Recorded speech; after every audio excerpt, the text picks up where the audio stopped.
New U.S. sanctions on Iran took effect today, 6 months after President Trump pulled the U.S. out of the international nuclear deal. The sanctions target Iran's shipping, financial, and energy sectors, all key to the country's already struggling economy. The bombs, which the FBI referred to as improvised explosive devices, were sent to the FBI's bomb laboratory in Quantico, Virginia. We're in Mexico again tonight as thousands of migrants try to find a faster way to the U.S. border. The White House says it's now getting help from the Mexican government. Breaking news out of Pittsburgh. The man accused in the shooting at the synagogue in Pittsburgh is pleading not guilty, and he also wants a jury trial. You can see he's facing 44 counts. In the final seconds before the Boeing 737 MAX crashed into the water, it was traveling at more than 500 kilometers an hour.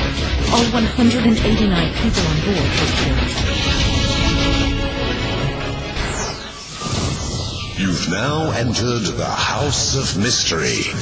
Crime, conspiracy, history, and science. With your hosts, Al Warren, Mike Brown, Julie Sav, Michael Butterfield, Dr. Joseph Usinski, and Michael Hawley. Heard on KCAA 106.5 FM Los Angeles, 102.3 FM Riverside, and 105.0 AM Palm Springs. John Hook, thanks for being here.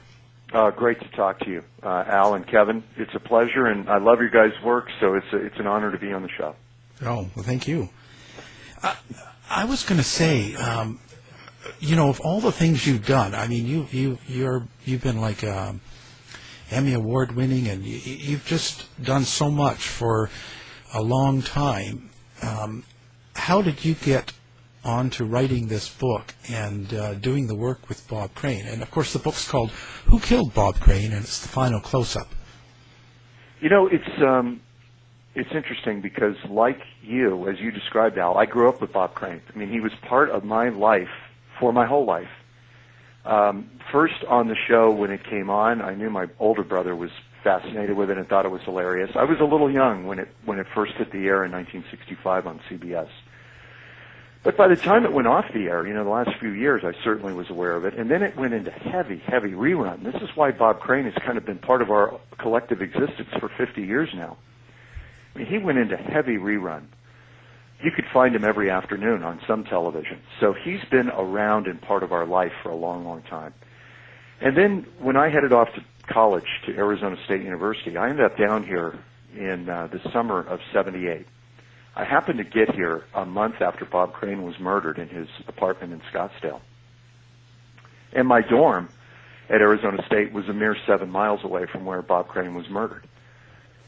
So this has been with me. And then the trial of John Carpenter, who was accused in the crime, and we'll get into that later, but John Carpenter went on trial in 1994, shortly after I arrived at Channel 10 in Phoenix, Fox 10. He went on trial, but that trial was smothered out by another trial that was going on at the time, O.J. Simpson, which I did cover.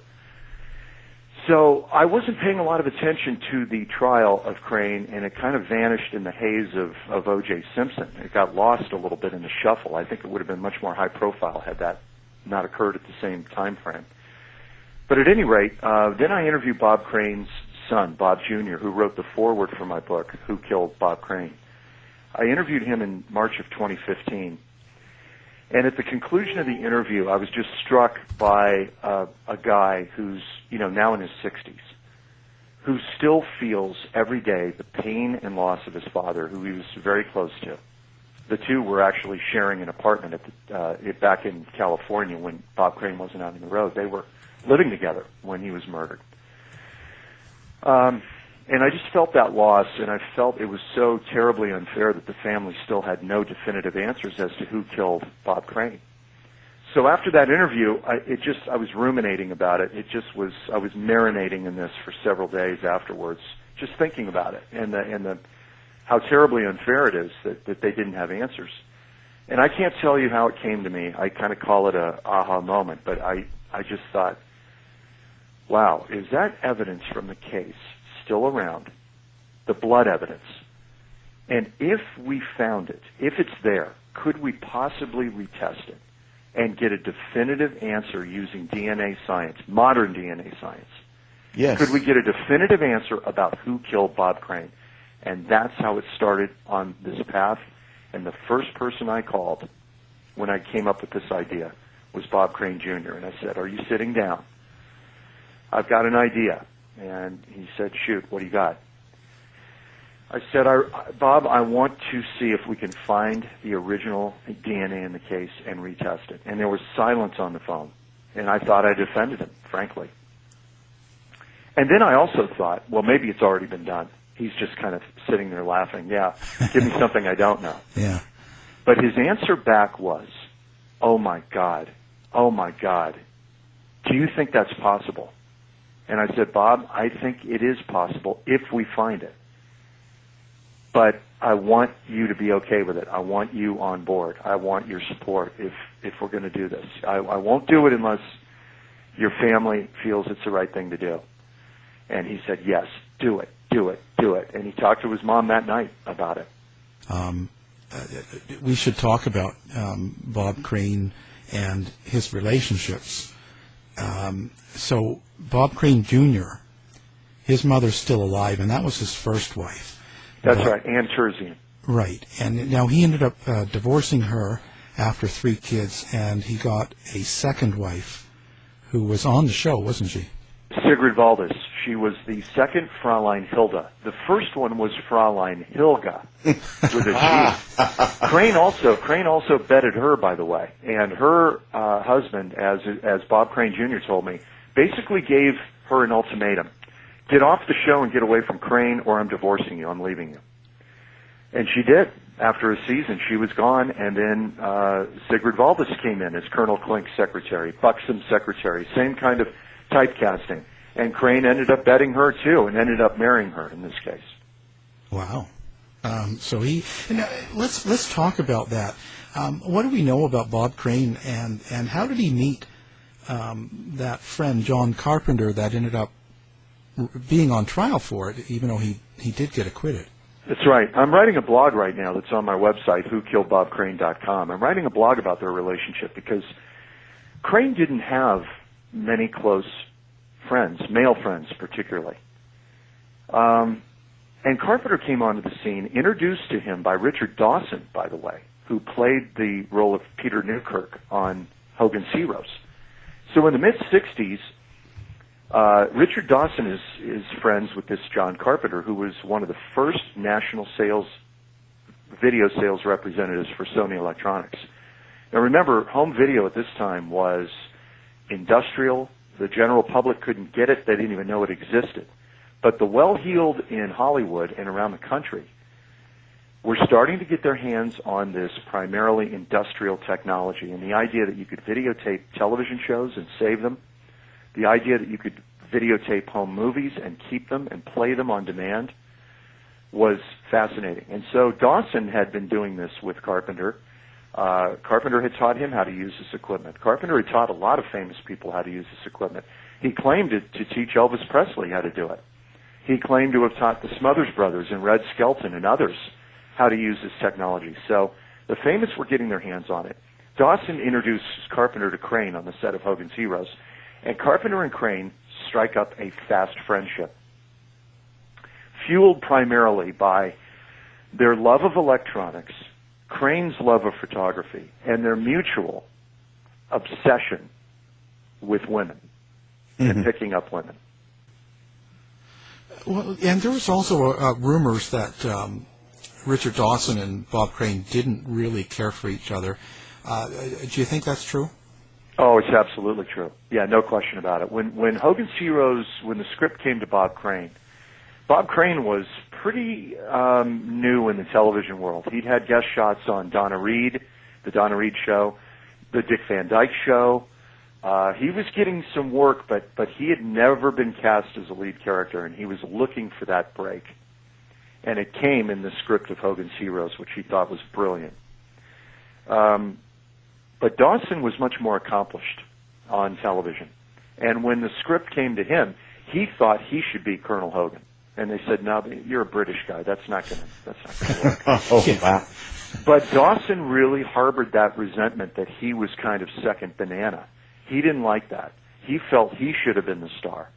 And so there was tension between Crane and Dawson, which is really curious because actually when John Carpenter came to Scottsdale to visit Bob Crane the week that he was murdered, Carpenter was playing both sides of the fence, trying not to offend Richard Dawson. So when he went back to L.A., he told Richard Dawson, I just happened to be in Phoenix on business and saw that Bob was playing at the Windmill Dinner Theater, and so I went and paid him a visit.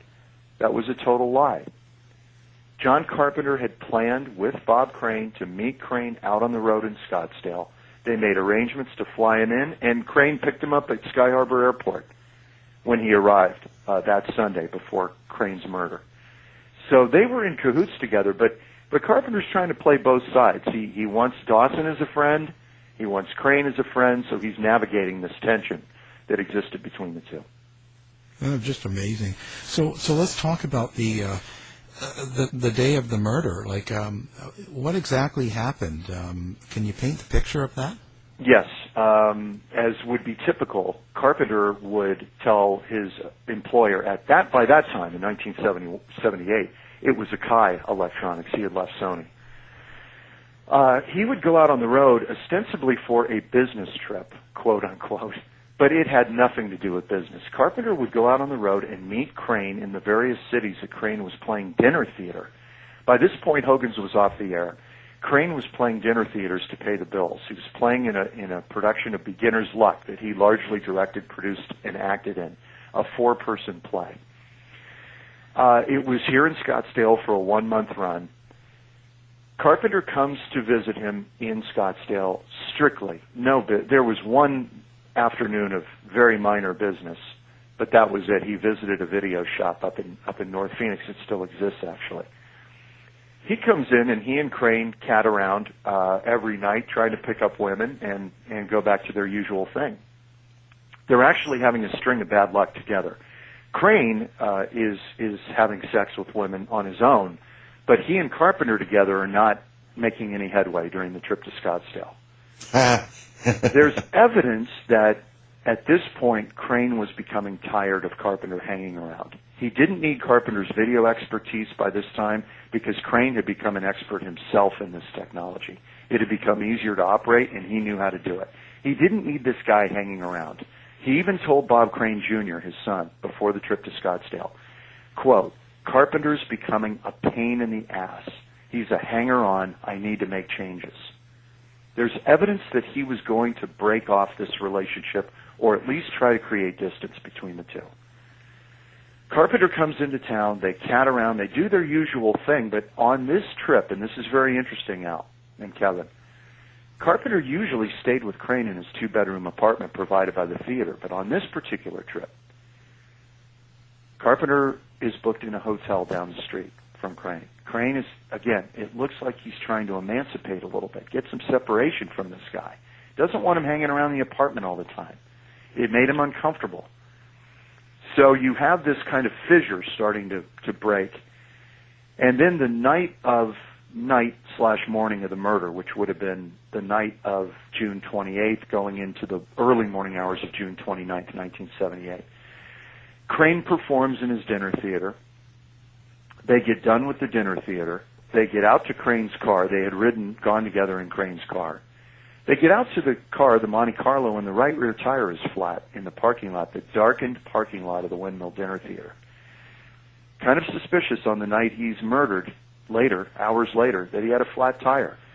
Did someone they determined someone let the air out. The question is, was it a prank by a kid, or was there something more nefarious? Did somebody try to disable his car so they could whack him in the parking lot? Is that possible? It looked suspicious. Figure the odds. Yeah. Well, Crane, typical Crane, instead of changing it, he didn't want to be bothered with that. He said, forget it. Let's just drive to the Arco station here. It's 300 yards away. We'll just drive across the street, across Shea Boulevard, and get it fixed. And they change the tire. They drive back to Crane's apartment. He gets in a heated argument with Patty, who I've already established was Fraulein Hilda on the show, right, his wife. They were in the middle of a divorce. Crane's in a heated argument over the telephone, hangs up the phone, slams it down, comes out, says, that woman. Carpenter's in the front room, in the living room where all the camera equipment is.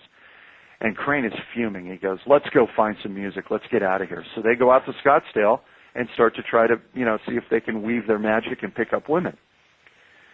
Well, later that night, they meet a woman at a bar named Carol Newell, and Crane is going to meet another woman, Carolyn Beret. They all decide to meet at a coffee shop at Carpenter's hotel, the Sunburst Hotel. It's the Safari coffee shop. So they all meet there at the Safari. Carpenter's got this young girl, Carol Newell, who's about 20, a pretty young girl, who they met in the club that night. Really, she was attracted to Crane and fascinated that she was hanging out with Colonel Hogan, right? So she goes. Exactly.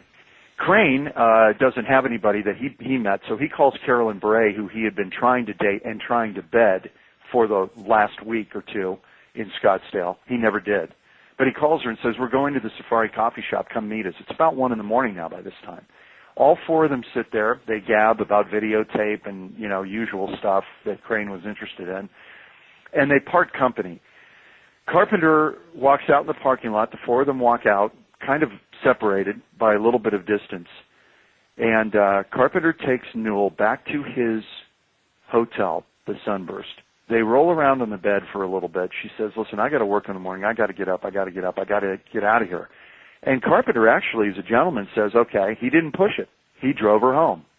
Crane at this time is striking out with Carolyn Beret in the parking lot. He's trying to get her to come to his apartment. He's trying to ask her if he could come to her apartment. She was a little older and wiser. She was in her 40s. She knew his game. She knew what he was up to. She knew that he wanted to have sex with her, and that's really what he wanted. And she said, no, I'm not going to do this. And she refused his advances. So they part company, and Carpenter drives the young girl home to her place, her apartment. He returns, he says, to his hotel. Crane, in the meantime, has struck out. He's gone home, and according to Carpenter, Crane is up late at night editing a copy of Saturday Night Fever for his 7-year-old son, Scotty, who is this son by the second marriage, a young boy, trying to edit all the swear words out of Saturday Night Fever. That's what Carpenter claims when he called him. He said he called Crane from his hotel. Well, what are you doing? And Crane says, I struck out. How about you? I struck out. And they're talking. Crane's supposedly editing Saturday Night Fever. They hang up the phone. Carpenter says he packed for the morning because he was leaving. Called him again and said, what are you doing? Same story. I'm in my boxer shorts editing Saturday Night Fever.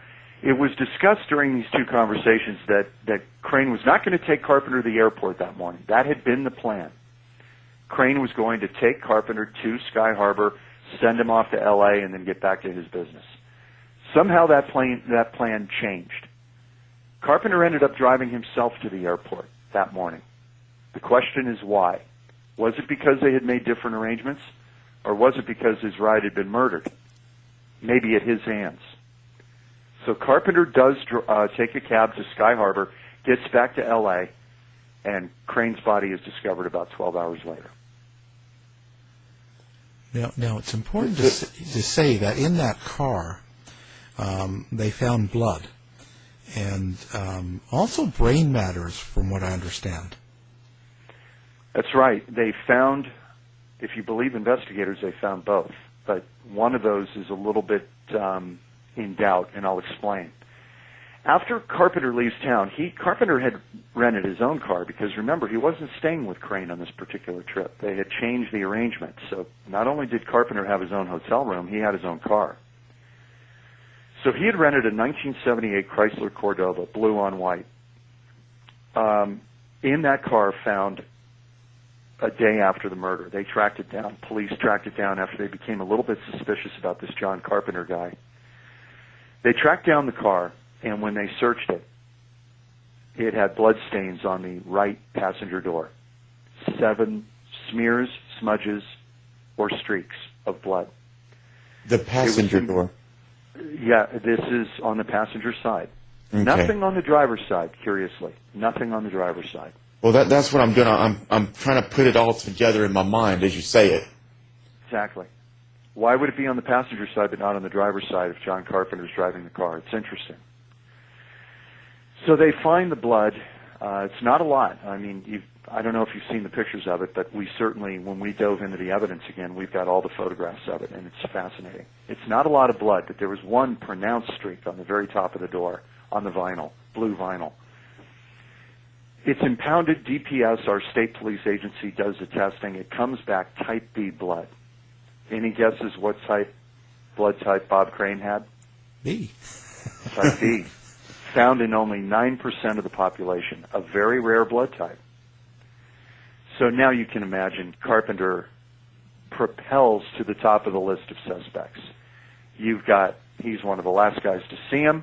They're close friends. They've been hanging out. They're living this sordid lifestyle, videotaping sex, and now blood is found in his car. You can imagine what police are thinking.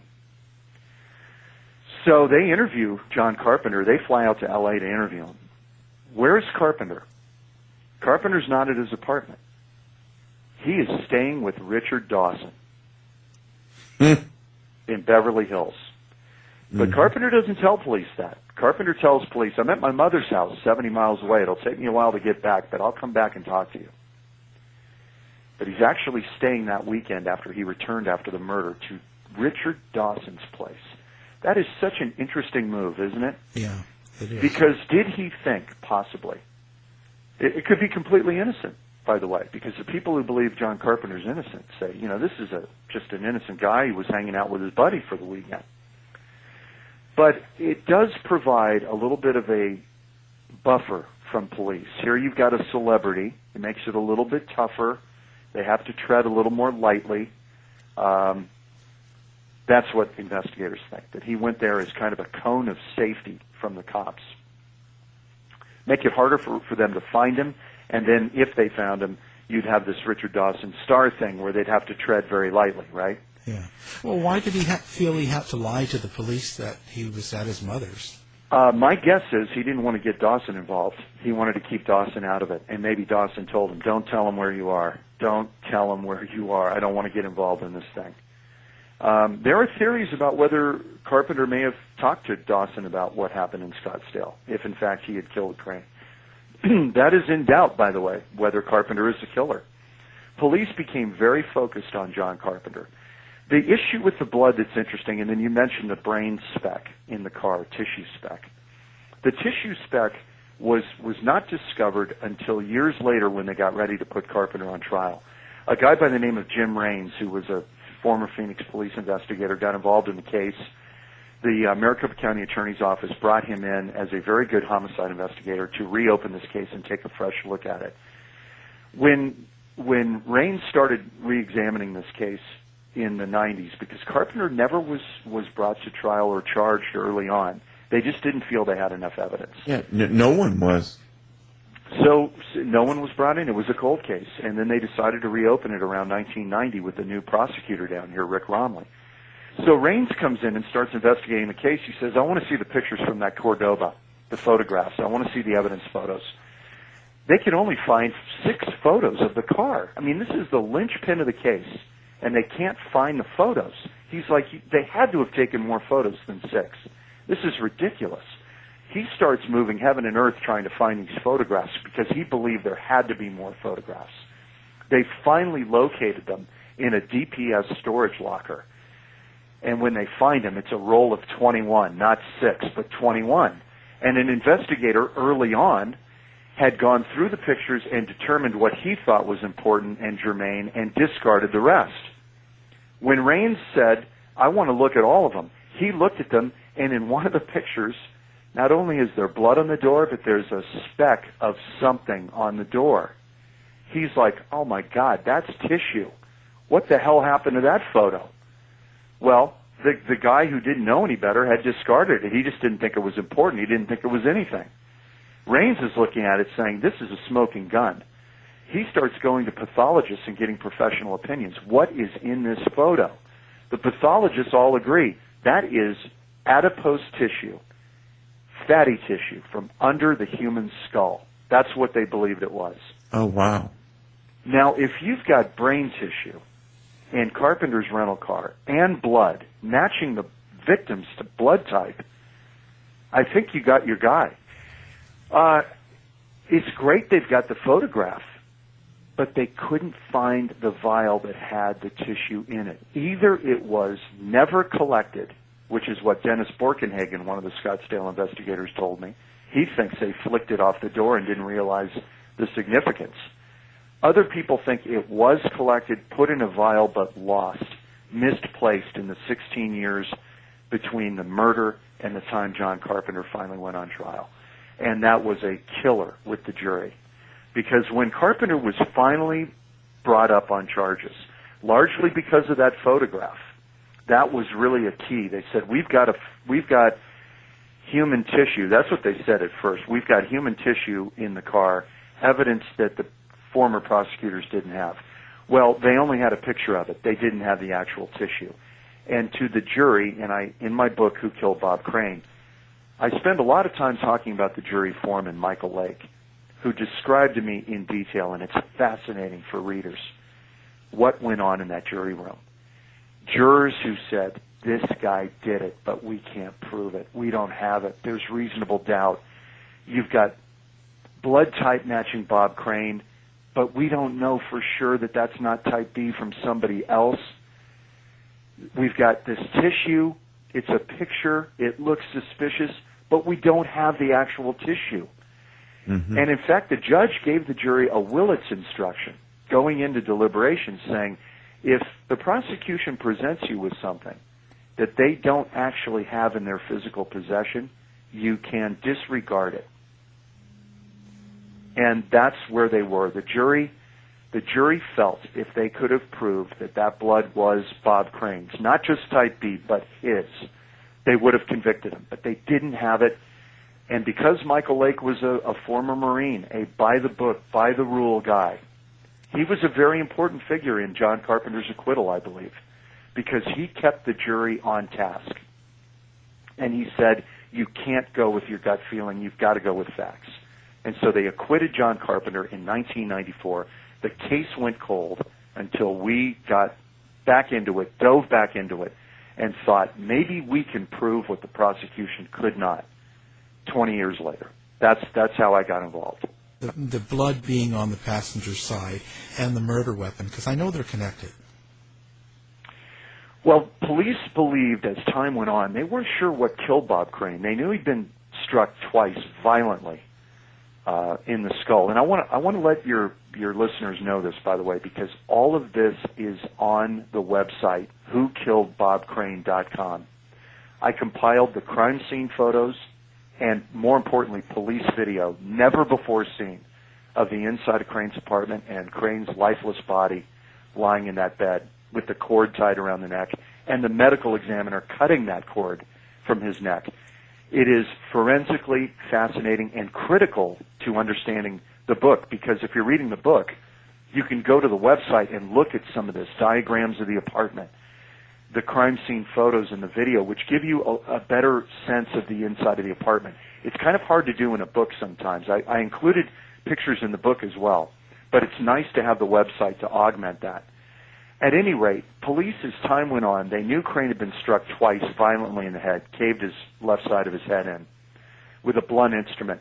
It took some time to get to the point where they believed that the murder weapon was a camera tripod from Crane's living room.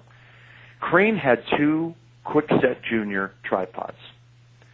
He used one for the video camera and one to mount the still camera. One of them was missing in his apartment when police went in. It took them years to realize this, though. They didn't realize it at first. Jim Raines and Barry Vassell started pouring through the porn video taken in Crane's apartment, not only in Phoenix, in Scottsdale, but in Dallas, the stop before. They realized, looking at those tapes, there were two tripods in his possession, yet only one was found in the apartment when Crane was murdered. So they said, you know what? He was murdered by that camera tripod, a collapsed camera tripod. Not extended, but collapsed, where it would be like a baseball bat, right? Yes, and where is it now? It was never found. It was never found. Investigators are divided on what happened. I believe Carpenter dumped it out in the desert, possibly the Indian reservation down the road. I think that's likely if he's the killer, or that the killer did that. Or maybe a dumpster, though dumpsters in the immediate area were searched. It's also possible Jim Raines believes that if Carpenter was a killer, he may have packed it in a suitcase. This is before TSA. And packed it in a suitcase. It would have fit and flown back to L.A. with it. That's possible. But at any rate, the theory was, guys, that Carpenter put the murder weapon, the tripod, propped it up in the front passenger seat and leaned it against the passenger door. Still with some blood on it, even though it may have been wrapped in a towel. And as the car moved and as brakes were applied, the tripod would have slid along that passenger door, that upper part of the passenger door, and that's what deposited the blood. That was their theory. And I was going, how was it for you to go back and to find the blood and to be able to have it tested again? Like, what was that process? It was so unbelievable that they allowed me to do it. It took months to find the original evidence. It was in 11 boxes in the county attorney's office in their evidence room. They had to find the evidence. They found the evidence boxes. And for months after that, they couldn't find the blood evidence. They were going through the boxes, box by box. But remember, they've got fresh cases coming in. So devoting manpower to this was a problem. Mm-hmm. They had to go through those boxes and recategorize them and inventory everything that was in them, because after the trial, they dumped them all in 11 boxes, but the boxes were all jumbled. It was all mismarked. They didn't put the stuff back in the original boxes, so it made it very confusing.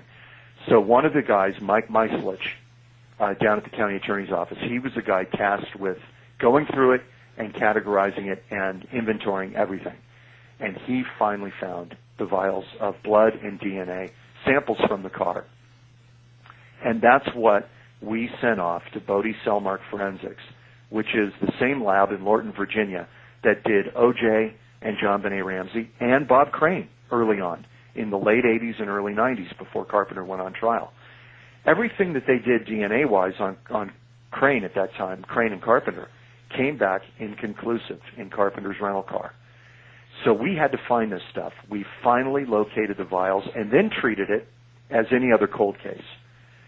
Meislich bagged up everything. We videotaped all this. We're all wearing gloves. All the original evidence in snap-cap tubes that had only been tested before. The last time that stuff had been handled was by Bodie Cellmark back in the 90s before Carpenter went on trial. Everything came back inconclusive. They bagged it up, sent it back to them, and my theory was, this time we're going to get a hit. And we did. It just wasn't what anybody expected. It was a bombshell. And Bodie told me, because I was a client, they said, Mr. Hook, we don't have a protocol for this. We have never done this for a reporter before. We're dealing with law enforcement and defense attorneys. We're not dealing with reporters. They didn't have a protocol. This is so out of the norm that we were allowed to do this. So we became essentially the client. Once the county attorney's office turned that over, we paid for the testing. Fox 10 did, and I did. And that was the extent of it. We became the client for that time of this evidence. And so everything that they reported back to me on it. Sample comes back, and we are expecting it is going to be Bob Crane's blood, no questions asked, in John Carpenter's car. That's not what we got. We got a DNA profile, 2 of them. One partial that was too degraded to make any conclusions. And the major contributor, which is known to be a man of unknown origin. We don't know who that person is or why that DNA is in that car. That was a bombshell. And I will tell you, no doubt about it, had they had this result in 1994, I do not believe they would have put John Carpenter on trial. That's how big this is. Because the defense would have said, look, you tested this stuff. It's not even Bob Crane's blood. What are you doing here? Why are you keep haranguing this John Carpenter? He did not kill this guy. And our findings cast some serious doubt on that. I know with Murder in Scottsdale and Gray Smith and the theory, he had said a lot of things about the police and how the police didn't take care of the crime scene, right? They let people come in and out, people used the phone, people smoked. Yes. And in fact, they brought Victoria Berry back in, and let her answer the phone, and she smoked inside. So that was what he was saying. Do we have any sort of idea on other people, or what's Victoria Berry in this? Do you think she had something to do with it? I don't think Victoria Berry had anything to do with it. She just happened to come to the apartment that afternoon on a mission that she and Crane had set up the day before. She was there to overdub a scene from Beginner's Luck, the play they were doing. They were to overdub her voice because there had been some audio problems. Actually, John Carpenter taped that scene at the windmill the week that Crane was murdered. He videotaped it down at the windmill of Victoria Berry and Crane on stage. That footage still exists, and we've got it in our story. I don't believe Victoria Berry had anything to do with it. I don't believe her husband, Alan Wells, had anything to do with it. People have talked about him. I think the possibilities come down to, is there somebody that police simply do not know about, that they completely missed it, that it's not one of his acquaintances, it's someone unknown to police that may have entered his apartment and killed him. The problem with the DNA, and I don't know if you have talked to other authors or true crime people who've discussed this, but this is an area I'm starting to explore. DNA has become so sensitive, and they can bore in so tight on DNA now. The tests can sometimes pick up what I call in the book outlier DNA. In other words, if you magnify it so much, you may not only get the car door from John Carpenter's car and DNA from blood that may have been there at one time. You might pick up DNA from an investigator who was swabbing it.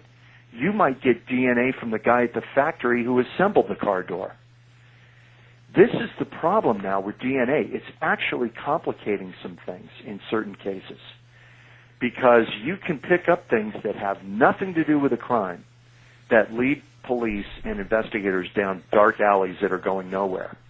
And it can actually lead to arrests of people who aren't connected to a crime. It's happened, and I talk about it in the book. Yeah, the Joan Benet Ramsey one's that way, hey, with her underwear, and they found the DNA, and now they've said it was from the manufacturer.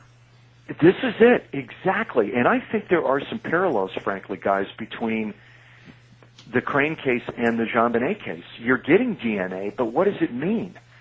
Just getting DNA. I mean, if I put my finger on this table in front of me, I have just left my DNA there, and you can't see it. But if you tested it right now and you swabbed it, my DNA would be right there, touch DNA. And this is the problem now with DNA, and I say in the book, I talk about it, that actually over time, I think the jury wanted DNA because O.J. Simpson was happening. They were hearing about it every night. DNA. They're waiting for it in the Crane case, but they're not getting it because everything was inconclusive. Juries are demanding this. They almost want the science to make their decision for them. And DNA is not the end-all and be-all of everything. It can mislead investigators at times.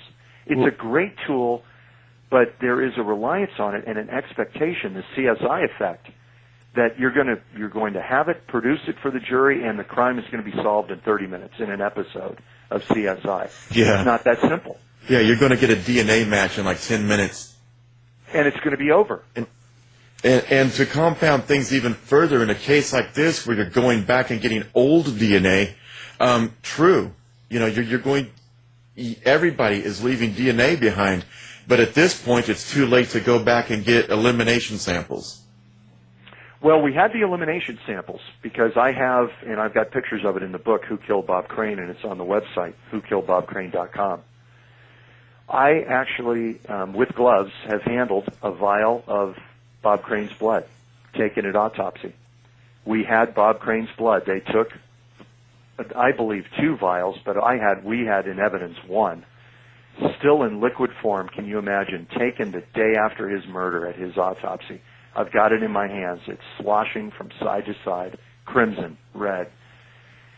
John Carpenter's blood, when he came out here for a police interview in Scottsdale, he gave a sample of his blood at a hospital. They asked him for it because at that time blood had been found in the car, and they needed his for exclusion to make sure that it wasn't his own blood in the car.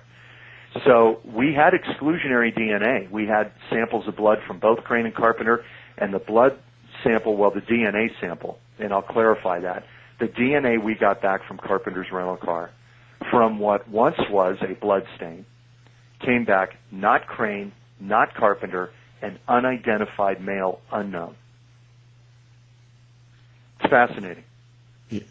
Can I float a theory here? Because I'm still kind of liking Carpenter for it. Well, I know. I think that all roads lead to Carpenter until you get our test back, and then it casts some doubt. Here's the thing. I understand what you're saying. Do you want to go deeper on that theory? Well, let me put a couple of things together and see if you've already heard this story before. There's a possibility that perhaps Carpenter didn't act alone, that the flat tire was a stall until this alleged accomplice could arrive.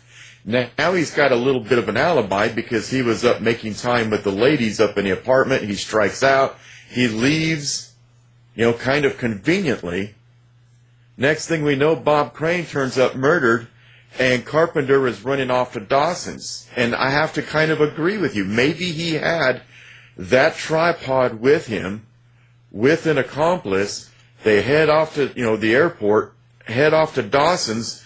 Dawson, you've got to help me out, man. Check out what I've just done. You've got resources that I don't have. Can you help me? Can you help me get rid of this? It's an interesting theory. And, of course, Dawson's like, well, I don't want nothing to do with this, you fool. Sure. Get the heck out of here. Yeah, sure. It's an interesting theory. I think the thing that cuts to your advantage on this, the accomplice idea, the thing that has always bothered me about this case... The unknown DNA. Well, the unknown DNA, but think about this for a minute. You've just murdered a man. If it's Carpenter, you've just murdered a man. You have some low velocity, medium velocity blood spatter on you as well, on your person. You can clean up in Crane's apartment to a certain degree, maybe even put on one of Crane's shirts or a jacket over so that you're hiding the blood. You wash your hands, all of that, but you've still got the murder weapon you've got to put in the passenger side. There's blood on the passenger side, but nothing on the driver's side. Now, we're assuming here Carpenter did this alone. He's the killer in the driver's side of the car, and they find nothing on the driver's side. Doesn't that strike you as odd? Yes, because he had an opportunity to change clothes. He may have. And but maybe remember, the accomplice was handling the murder weapon. If he deposits the murder weapon, gets rid of it, takes it out of the driver or passenger side door and deposits it somewhere out in the desert or in a dumpster, he's going to get blood on him again when he gets back in the car. Why no blood on the steering wheel? Why no blood on a console or on the driver's side door handle? Nothing. Oh. Well, someone else was driving. Well, this is the question. Or, this does raise that possibility, I think. And people have theorized about this. This is what John Carpenter's attorney, Stephen Avila, believes two people were involved. He believes a woman was involved. He believes a woman had sex with Bob Crane and killed him. That's what he said it live on our program when we unveiled this on television last November. Avila was thrilled that we had done this because he said, finally, this guy, his client, John Carpenter, has been vindicated. This proves he was not the killer. Well, investigators want to say the DNA tests that we got back have problems because, you could be getting phantom DNA. And let me explain that for just one moment. By the time we tested the samples of vinyl off of John Carpenter's car, we had 2 samples cutouts of vinyl in snap-cap tubes. Those had already been tested 4 times back in the 80s and 90s before we got a hold of them. One of the samples had literally nothing on it. Nothing was detectable. It had been washed clean. Because remember, back in the 70s when they were just swabbing for blood, they would swab the whole stain and get a blood sample because they weren't looking for DNA. They didn't know about DNA. The other sample, which was a piece of felt from the middle of the car door on the passenger side, decorative felt, much more porous, that had DNA on it, but not visible blood. By the time we tested it, there was no visible blood left on these samples. So all we're left with is DNA from what was once a sample that had blood on it, but not visible anymore. If it was blood on that sample, and we tested it, it once had blood on it, the highest concentration of DNA you can have. Why did we get nothing from Bob Crane? Nothing. Wouldn't you expect we'd get something from Bob Crane if that was his blood that was once there? We got nothing. Not from Bob Crane. My mind is simply awash right now with Isn't it? It's amazing. and scenarios. Was there signs of recent sexual activity with Bob Crane? He had semen on his right thigh, dried semen on his right thigh and lower right abdomen. That was present at his autopsy. Dennis Borkenhagen, who was present at the autopsy, the Scottsdale detective, urged the medical examiner to scrape it and save it. And the medical examiner gruffly told him, and I recount this in the book, what's that going to tell you? That he had a piece of ass before he died? Well, yes. Right. Yes. They wanted it collected. They wanted it collected because there was a theory that the killer may have masturbated over Bob Crane's body as a final FU to the victim. That, along with the cord tied around Crane's. Do we have those samples? No, they were never collected. Dr. Jarvis, who was the ME, who did the autopsy, told Borkenhagen, again, what's that going to tell you? Nothing. So he didn't collect it. He just said, forget it, doesn't mean anything. They would have liked to have had that, to know, but they didn't have it. They didn't have it, and it wasn't collected, and the ME is the boss in that office. Yeah, again, hindsight's 20/20 because they wouldn't have known about DNA back then. Yeah. Right. One more thing before we go here, because I know a lot's been made about police sloppiness. It was not perfect. It was not a perfect investigation. I will say, letting people into the apartment, Victoria Berry, to make her statement, it was 104, 105 degrees outside. So they're trying to find a place to get her into to make her statement. They should have taken her down to the police department. They didn't. The medical examiner cutting the cord from Crane's head, that's not totally inconsistent, but shaving Crane's head in his bed, in the crime scene, shaved his head with a straight razor around the wounds to get a better look at the wounds, that did contaminate the crime scene. With all that said, investigators still say this has been overblown, that even though it was imperfect and things happened that weren't right, they basically got to the right conclusion. Much like the Kennedy assassination. For the people who believe the Warren report, there's all these theories out there, nobody's ever tied it up in any coherent way, that the Kennedy assassination, with all of the crazy stuff that's out there, there are people, Vincent Bugliosi, one of them, who was a friend, felt that they got it right. The conclusion was correct, even though there were missteps along the way, that they got to the right conclusion, that the ballistics matched, all of that. The same could be said here in the Crane case, but this DNA in my book, Who Killed Bob Crane, this really does throw a wrench in the gears. Yeah. What's your thought on the second wife and their son, Scotty, and about the will, having the first wife and kids being removed from the will, and they were in a bad divorce at the time? A bitter divorce, and this was Bob Crane Jr.'s theory all along that he said Carpenter comes number one. Patty, his wife, Crane's wife, comes number two because she had money to gain. They were in the middle of a divorce. What more convenient way for her to score financially than for him to be rubbed out right in the middle of this divorce? She gets everything. That was Bob Crane Jr.'s theory.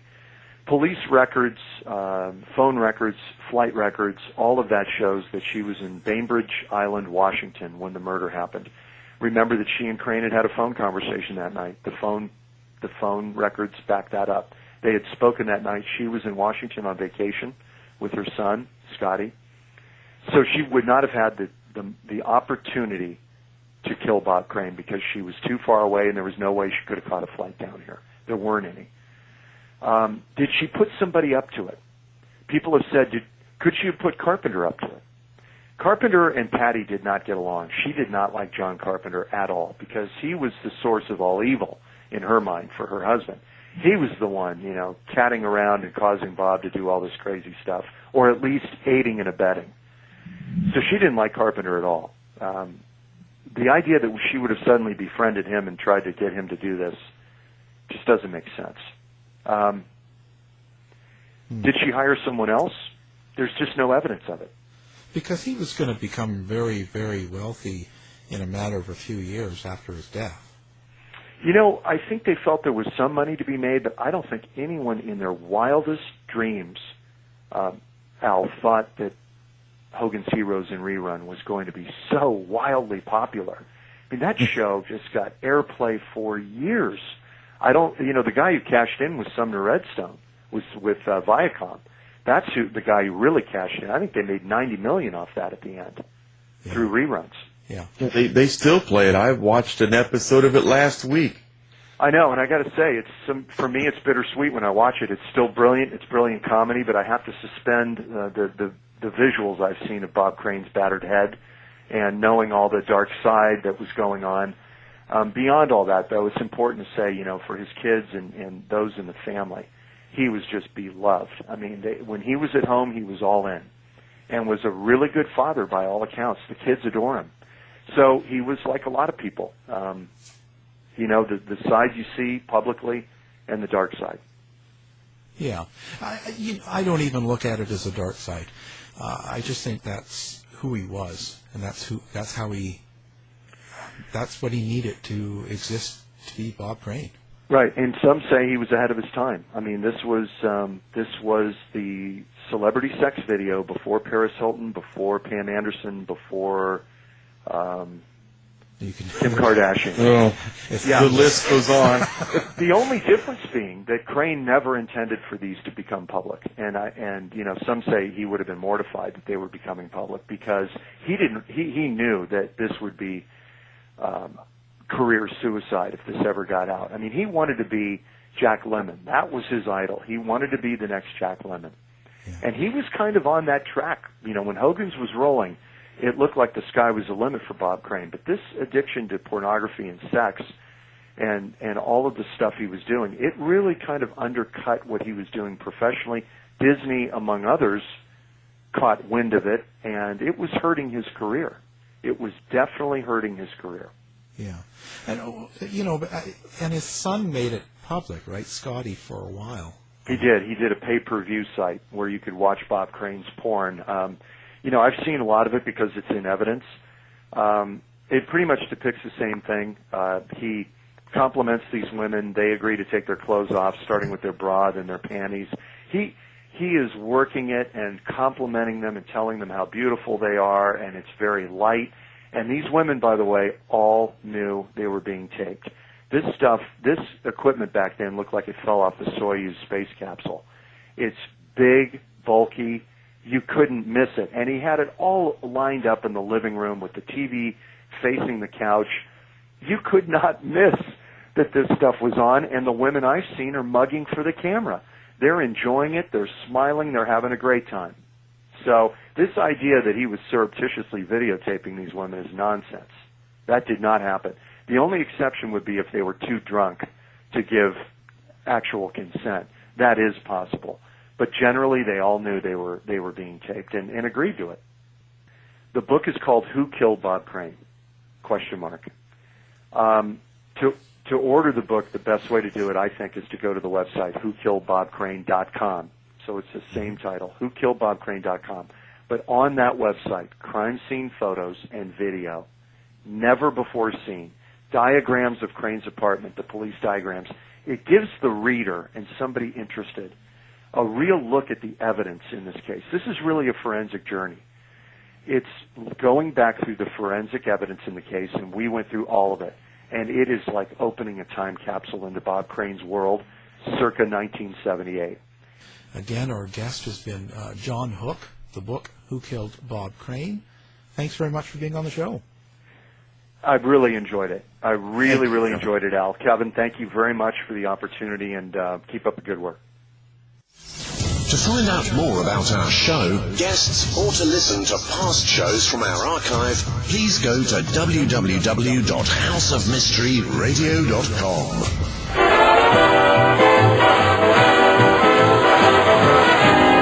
The mission has been completed.